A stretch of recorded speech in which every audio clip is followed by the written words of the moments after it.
Bom dia, sejam todos bem-vindos. Eu queria lembrar você, se você ainda não é inscrito no canal da igreja no YouTube, IB Maranata, lá no YouTube, procura, se inscreva no canal. Durante as transmissões, durante os vídeos que você assistir, comente.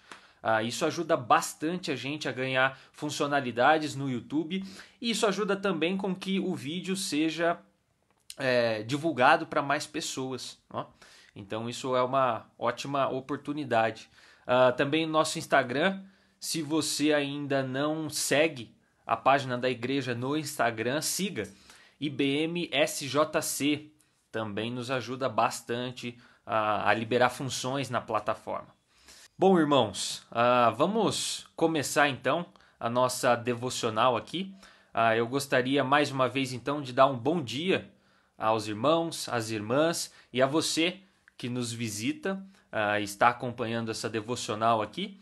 Vamos orar, pedir para que Deus nos direcione e abençoe esse tempo de meditação na palavra dele.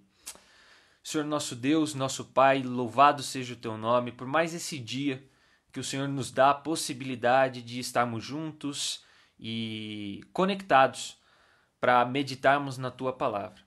Nos ajude, ó Deus, a enxergarmos as verdades contidas na tua palavra e que, como nós veremos hoje, que elas possam causar uma mudança efetiva no nosso modo de viver. Em nome do seu Filho amado Jesus, que eu lhe peço. Amém. Mais uma vez, então, bom dia aos irmãos, às irmãs, aos visitantes. Na devocional de hoje, eu gostaria de meditar com vocês no capítulo 7 de Mateus. E vale destacar que o capítulo 7, ele é o capítulo que encerra o grande primeiro discurso de Jesus, que existe no livro de Mateus, né, que é apresentado por Mateus, que é chamado, né, de o Sermão do Monte. E esse sermão ele vai do capítulo 5 ao capítulo 7 do livro de Mateus, e ele é um dos 5 grandes discursos que Mateus registra no seu livro. Partes desse discurso, né, desse Sermão do Monte, elas podem ser vistas também no Evangelho de Lucas, no capítulo 6, entre os versículos de 20 a 49. Só que lá não é tão longo e tão detalhado quanto nós temos aqui no livro de Mateus. Nesse sermão, Jesus ele frisa, ele foca em quais são as atitudes esperadas dos cidadãos do reino. Ele mostra quais são os privilégios, quais são as obrigações que aqueles que dizem segui-lo estão submetidos. E mais do que um mero código de conduta, esse sermão, né, o Sermão do Monte, ele revela a autoridade de Jesus e mostra aí o que nós que nos intitulamos cristãos devemos fazer. Então, falando mais especificamente do texto que nós vamos ler hoje, ele faz parte do bloco final do Sermão do Monte. E esse bloco, né, ele começa no versículo 13 do capítulo 7, onde Jesus traz 4 contrastes relacionados ao verdadeiro e ao falso discípulo, permitindo assim que quem ouve possa fazer uma autoavaliação. No primeiro contraste que nós vemos nesse bloco, que são nos versos 13 e 14, é comparado os que se salvarão optando pelo discipulado verdadeiro, que no caso é a minoria, com os que se perderão ao optarem pelo largo caminho da perdição junto com a maioria. No segundo contraste que Jesus traz aqui, nos versos de 15 a 20, é tratado sobre os discípulos professos, ou seja, os falsos profetas, se apresentam como discípulos disfarçados de ovelhas, mas a sua intenção, a sua real intenção é destrutiva, ou seja, eles são lobos. Então, é feito, Jesus faz, né, o alerta para que a profecia ela não seja aceita prontamente, mas sim testada. E esse teste ele indica que deve ser feito avaliando os frutos daquele profeta que está falando. E o terceiro e quarto contraste que nós vemos nesse bloco é o que nós vamos ler agora e analisar com um pouco mais de atenção. Então eu convido você a ler junto comigo Mateus 7, 21 a 29. Eu vou ler na Nova Almeida atualizada. Nem todo o que me diz Senhor, Senhor entrará no reino dos céus, mas aquele que faz a vontade de meu Pai que está nos céus. Muitos naquele dia vão me dizer: Senhor, Senhor, nós não profetizamos em seu nome? E em seu nome não expulsamos demônios? E em seu nome não fizemos muitos milagres? Então lhes direi claramente: eu nunca conheci vocês. Afastem-se de mim, vocês que praticam o mal. Todo aquele, pois, que ouve estas minhas palavras e as pratica, será comparado a um homem prudente que construiu a sua casa sobre a rocha. Caiu a chuva, transbordaram os rios, sopraram os ventos e bateram com força contra aquela casa. E ela não desabou, porque tinha sido construída sobre a rocha. E todo aquele que ouve estas minhas palavras e não as pratica, será comparado a um homem insensato, que construiu a sua casa sobre areia. Caiu a chuva, transbordaram os rios, sopraram os ventos e bateram com força contra aquela casa, e ela desabou, sendo grande a sua ruína. Quando Jesus acabou de proferir estas palavras, as multidões estavam maravilhadas com a sua doutrina, porque ele as ensinava como quem tem autoridade e não como os escribas. Bom, nos versículos de 21 a 23 aqui, nós vemos o alerta que Jesus faz para aqueles que enganam a si mesmos. Aqui é condenado a atitude daqueles que se veem como autênticos discípulos de Cristo e tentam justificar isso por meio das atividades que realizam. Mas, apesar de se esforçar, de realizar atividades, né, eles não possuem um relacionamento genuíno com o Senhor. Já nos versículos de 24 a 27, é demonstrada a diferença que existe entre o prudente e o insensato. Basicamente, a diferença entre eles é que um ouve e pratica e o outro não, mostrando assim a necessidade de não apenas conhecimento, mas de mudança de vida, de modo de viver. Então, com isso, nós podemos ver que o Senhor Jesus, ele conclui o seu primeiro grande discurso com uma aplicação para todos os tipos de pessoas, desde os mestres, os falsos profetas, até os ouvintes negligentes que se intitulam cristãos. E, portanto, nós podemos tirar um grande aprendizado para nós a partir dessa passagem. Então, a primeira coisa que nós podemos observar aqui nesse trecho que nós lemos é que nem todo que me diz Senhor, Senhor entrará no reino dos céus. Ou seja, nem todos os que dizem ser cristãos realmente são.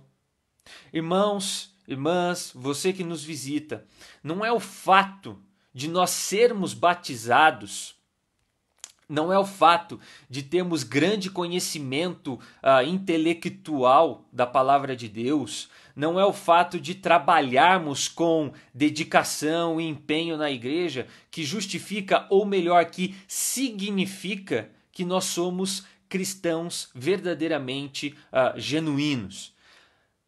E o nosso coração? Do que adianta fazer todas essas coisas e não observar o nosso coração?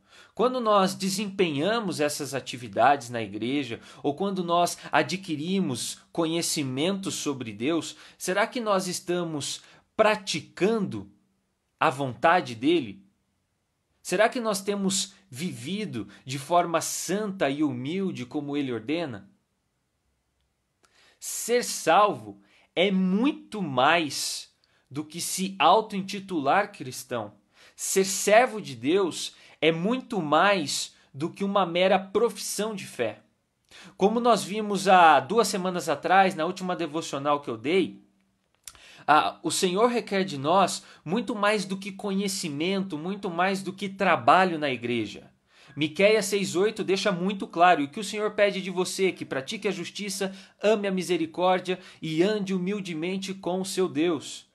Nós podemos também nos lembrar do profeta Oséias, do que ele diz: pois misericórdia quero e não sacrifício, o conhecimento de Deus mais do que holocaustos. Oséias 6,6.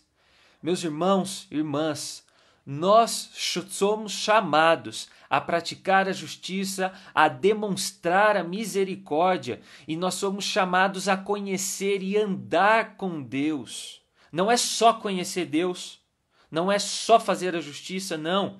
É fazer a justiça, conhecer Deus, andar com Deus e demonstrar misericórdia. Nós precisamos de tudo isso, não adianta ter ou fazer uma coisa apenas. Uma mera confissão verbal dizendo que Jesus é o Senhor não significa que há arrependimento do coração de quem confessa. Nós somos chamados a praticar o cristianismo e não apenas a professá-lo. O que Cristo está ensinando aqui é que apenas confessar que Jesus é o Senhor é insuficiente, como o apóstolo Paulo diz na sua carta aos Romanos, no capítulo 10, versos 9 e 10. Olha só: se com a boca você confessar Jesus como Senhor e em seu coração crer que Deus o ressuscitou dentre os mortos, você será salvo. Porque com o coração se crê para a justiça e com a boca se confessa para a salvação.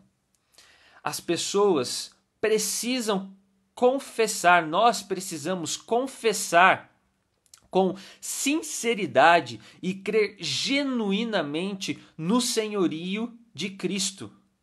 Quando nós fazemos isso, então será possível ver os frutos em forma de atos piedosos.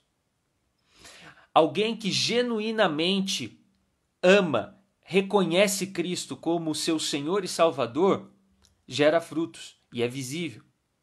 Então, mais do que conhecimento ou mais do que trabalho desenfreado, o que Deus demanda de nós é que o amemos de todo o nosso coração e dessa forma nós seremos constrangidos a viver de modo que o agrada. Se a gente o ama de todo o coração, nós não vamos conseguir viver de forma que não o agrada. E vale lembrar, que o Senhor Jesus, ele disse o que irá acontecer com aqueles que possuem um relacionamento genuíno com ele. No último dia, muitos chamarão Jesus de Senhor e afirmarão que profetizaram, que expulsaram demônios, realizaram milagres, tudo em seu nome, como ele diz no verso 22. Mas como ele diz no verso 23, ele não negará essas reivindicações, mas em vez disso, ele os rejeitará como malfeitores. Uma segunda lição, então, que nós podemos tirar de Mateus 7, 21 a 29, é que existem 2 tipos de ouvintes: os que ouvem, mas não praticam, e os que não apenas ouvem, mas colocam em prática tudo o que aprenderam. O homem prudente que construiu a sua casa sobre a rocha. Esse homem é aquele que não se contenta apenas em ouvir, mas ele não se agrada apenas, ele não fica apenas no adquirir conhecimento, ele parte para a prática. É aquele que executa as exortações, ele escuta as exortações ao arrependimento e ele executa aquilo que é requerido dele. Ele escuta as exortações a confiar em Cristo e a viver de modo digno do Evangelho e, de fato, ele faz isso, ele se arrepende, ele realmente entende e crê nisso.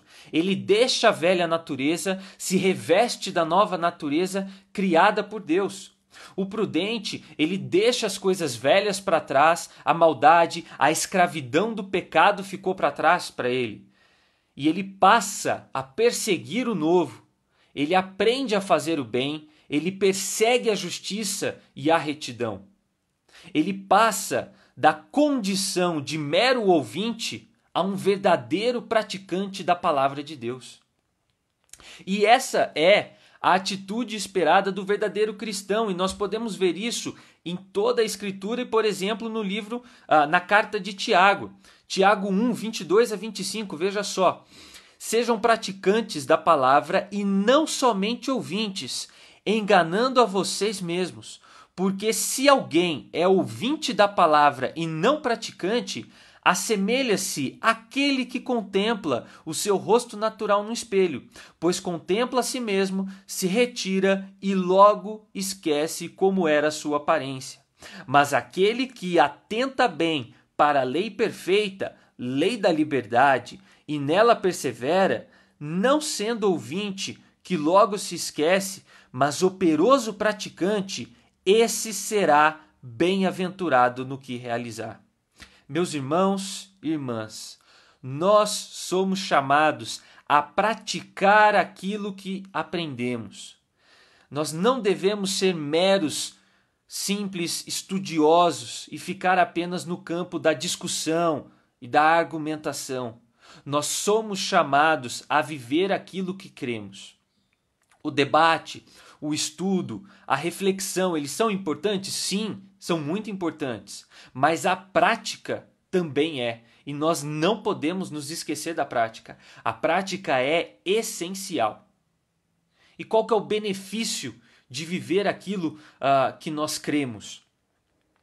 Assim como nós vimos na parábola, aquele que pratica o que aprende é bem-aventurado no que faz, e não a provação que o desole ou destrua, pois ele tem uma boa base de sustentação. Agora, o homem que apenas ouve o ensino e não avança para a prática, como vimos, é comparado ao homem insensato que construiu a sua casa sobre areia. Essa é a pessoa que não abandona as coisas do mundo, que não rompe de fato com o pecado e não busca a vida de retidão e santidade que é estabelecida por Deus. Com isso, na primeira provação, a religiosidade dessa pessoa, do insensato, desmorona, porque ela não teve um relacionamento genuíno com o Senhor. Ele é apenas um ouvinte e nada mais. Meus irmãos, irmãs e você que nos visita, nós precisamos entender a necessidade de praticar aquilo que nós estudamos, aquilo que nós lemos, aquilo que nós aprendemos. Nós precisamos entender que apenas frequentar, ou agora nesse contexto que nós estamos, assistir a transmissão de uma EBD, de um culto, apenas ouvir uma pregação na internet, ler um livro cristão, ou até mesmo fazer uma devocional, uma leitura bíblica batida ali, ou até com um certo tempo dedicado, mas não ter prática não é suficiente. Nós precisamos empenhar o nosso tempo nessas coisas, nós precisamos empenhar o nosso tempo em receber alimento, em estudar a palavra de Deus, mas da mesma forma, nós precisamos colocar em prática o que nós estudamos, o que nós ouvimos e o que nós aprendemos. Então, com esse sermão, Jesus está o quê? Exigindo atenção e uma resposta dos seus seguidores. Pare e pense, Cristo encerra o Sermão do Monte, que nós vimos, é um dos 5 primeiros, que aparecem no livro de Mateus, e ele vem desde o capítulo 5, um grande sermão. Ele encerra com esse ensinamento. Após ele ensinar tantas verdades profundas, Jesus encerra ensinando a necessidade de colocar em prática o que nós ouvimos. Não apenas ouvir, mas colocar em prática também.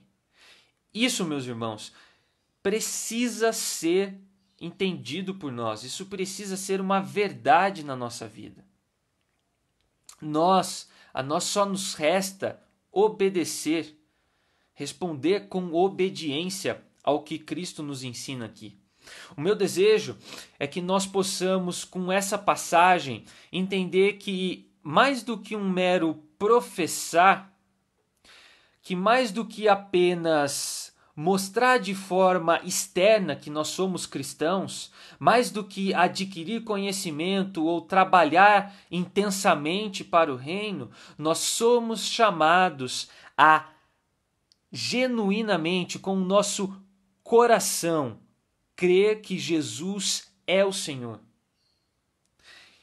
E o meu desejo é que nós possamos também entender que nós somos chamados a ser não apenas meros ouvintes, mas praticantes da palavra de Deus, que buscam viver de forma que honre e glorifique o nome do Senhor em cada aspecto da nossa vida, para que então a gente possa ser cristãos genuínos e não professos.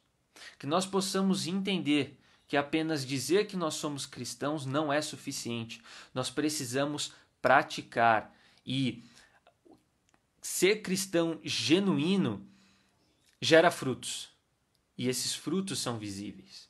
Por isso nós precisamos colocar em prática. Nós somos chamados a praticar aquilo que nós ouvimos e não ficar apenas no campo da discussão, do estudo, e sim partir para a prática. Vamos orar. Senhor nosso Deus, nossa rocha, quero lhe agradecer, ó Pai, pela possibilidade que temos de meditar na sua palavra. Ó Deus, agora em especial eu lhe peço que o Senhor nos abençoe, nos capacite e conceda a tua graça, para que nós possamos não apenas estudar e ouvir a tua palavra, mas que nós possamos praticar aquilo que nós aprendemos. Pai, nós carecemos da tua graça, nós carecemos da tua ajuda para que nós possamos viver de modo que te agrade. Por isso eu te peço, nos guie e nos ajude, ó Deus, a praticar aquilo que o Senhor requer de nós. Que nós possamos entender que mais do que adquirir conhecimento, de mais do que nos auto-intitularmos cristãos, nós precisamos viver aquilo que nós dizemos seguir. Que isso possa ser uma verdade na nossa vida e que a partir de hoje nós possamos entender a necessidade de praticar o que aprendemos. Nos guarde e nos proteja, ó Deus, abençoe esse nosso final de semana, abençoe cada um aqui nas suas atividades que irão fazer hoje, amanhã, e nos guie, ó Pai, nos ajude a tudo que nós fizermos, que nós possamos fazer para a honra e glória do seu nome. Que o nosso agir, que o nosso pensar, que o nosso falar seja para a honra e glória do teu santo nome, ó Deus. E em nome do seu Filho amado Jesus, o nosso mediador, que eu lhe peço e lhe agradeço. Amém. Mais uma vez, irmãos, irmãs, você que nos visita, desejo a todos um ótimo final de semana. Não se esqueça, amanhã às 9 horas da manhã temos a transmissão da IBD no canal da igreja no YouTube, IB Maranata. À noite temos às 18h30 a transmissão da mensagem. E aproveitando para você que está aqui, amanhã nós vamos fazer um teste na transmissão da mensagem, então fique ligado. Na transmissão da mensagem às 18h30 nós vamos gerar 2 links. Um link às 18h30, onde você vai poder acompanhar a transmissão do louvor. Depois da última música nós vamos cortar a transmissão e nós vamos iniciar uma nova transmissão com a mensagem. Então fique ligado no grupo de WhatsApp da igreja, nas redes sociais da igreja. Nós vamos disponibilizar os 2 links para o culto de amanhã, mas um vai ser apenas de louvor e o outro vai ser um link apenas de mensagem. Então fique ligado para você poder fazer essa troca de link amanhã. Mais uma vez, um ótimo final de semana a todos. Fiquem com Deus.